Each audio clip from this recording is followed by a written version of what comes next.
Hi, this is Penny and welcome to my studio. This video is for all those people who have been so eagerly waiting for the owl videos to start. This is the first of 4 videos in constructing these little birds, and I hope you enjoy it. Different aspects inspire me to create these little birds. With Humphrey, for example, once I had made the body, it was the center diamond-shaped piece of white cotton which had been hand-colored and then hand-stamped.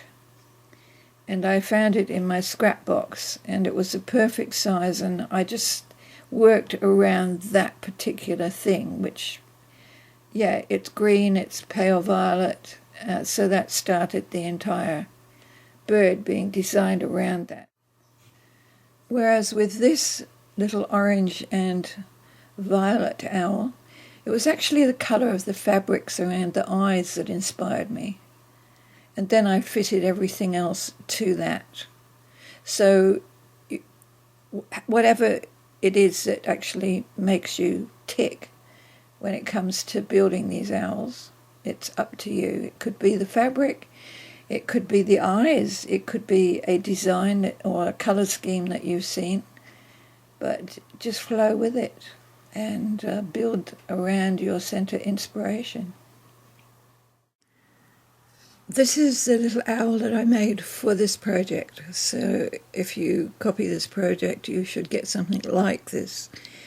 However, you don't have to use the pattern in this.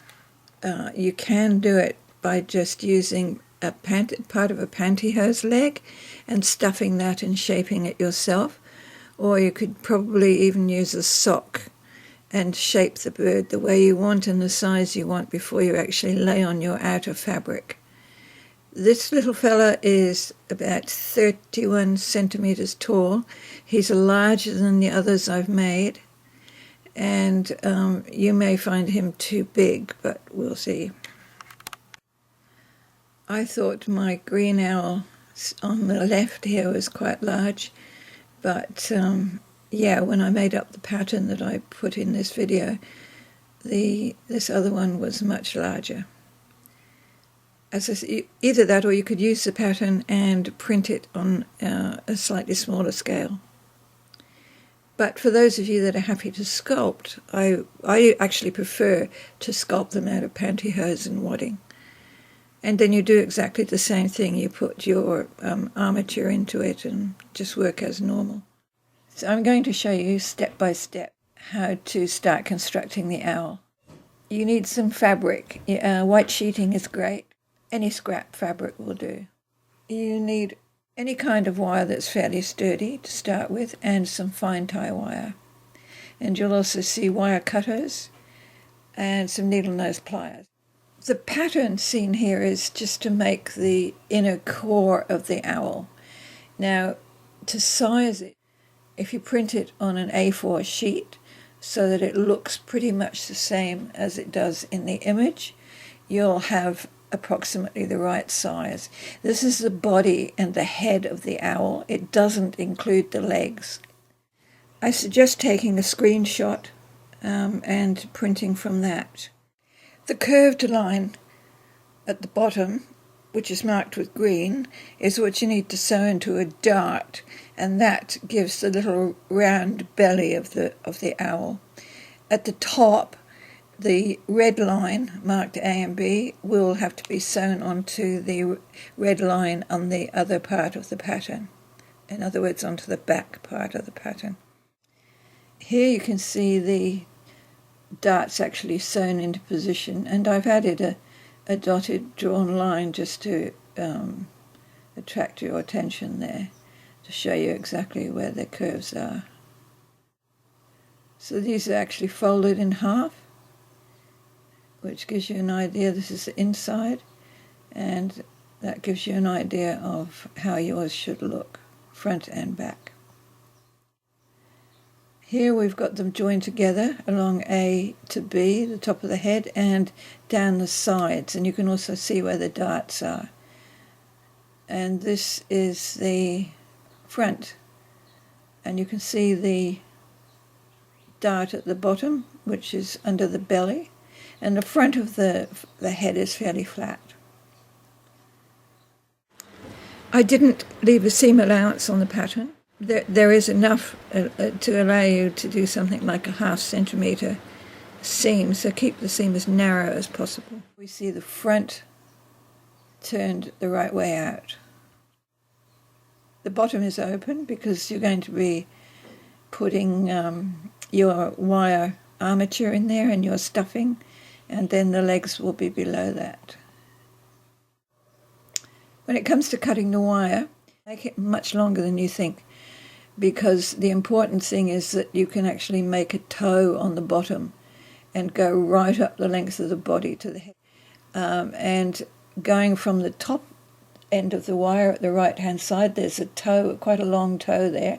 Again, make it longer than you think because you can trim the end off. Go straight up the body to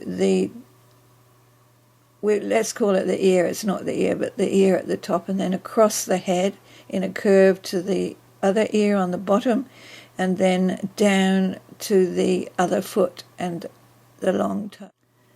And it's really important that the toe, one of the toes, is connected to the whole body. So add extra onto the ends of the wire. And then I've got a shorter piece which I've wrapped around the leg part and across the lower body, and then wrapped it around the other leg. Now that's going to be held in firmly with tie wire. So this is your armature should look something like this. Here you can see where I've joined the two wires together down the leg, and then I've wrapped the fine wire around it, and then taken it across to the other leg, which will look the same as this. It's just to hold it in position. It's not going to go anywhere once it's in the bird. Here I started making the toes. You can see the long toe of the fencing wire. It will probably be cut a little, but I'm going to leave it right until the end before I cut it. And then I've looped the tie wire down and back, wrapped it around, and then looped it down the other side. And then I'll shape it and pull it taut with the pliers. Here it hasn't been pulled taut at all. And from there, and it goes down the toe for a third time, and then is wrapped tightly around each toe. And when you bring it back from a toe, you wrap it around between the other toes. Take it down the second toe, and then the toe at the back. You also need a toe at the back. So 4 toes altogether, 3 at the front, 1 at the back. And again, notice that the center toe with the thick wire doesn't actually need anything wrapped around it. And then finish the wire off by taking it up the leg. Now the feet are done basically. Don't worry if they sort of fold, because you can straighten them out shortly. But now you can see the final wire armature shape. So the white sheeting body is basically the inner core. So you don't need to be too fussy about it, as long as it's stuffed fairly well. Now take your stuffing, anything from pillows or cushions will do, and fluff it up and rip it into pieces, and then wrap it around. It looks a bit like a white candy floss, and put in quite a lot because it's obviously going to squash, but not so much that you can't squeeze it into your outer skin. You need to have the stuffing fairly close to the feet. It's better for them to be overstuffed around the legs than understuffed. You can always push the stuffing up in order to lengthen the legs, but it's very difficult to make them shorter. Wrap bits of stuffing around the top wire of the wire, but make sure you can see the end of the ears, because you're going to be actually sewing them into position, so you need to know where they are. Insert the wire and the stuffing as best you can into the actual cotton body, and work the ears up until they're right in the corners, and then keep stuffing until you feel that the little creature is full. This is front, and you can see how it's quite nice and fluffy and puffed out. Make sure you put the stuffing well up into the head and into the ear areas. You'll have to obviously add more than you had wrapped around your candy floss stick in the beginning. But the perky, upstanding little ears on the side of the head actually make the character. So it's quite important to pay attention to the wire under that part of the head. This shows the left-hand side of the bird, and you can see how the belly is quite round, and then the back of the body and the back of the head is also quite round. The emphasis is on the little tubby belly. This is the right side, with the belly facing up.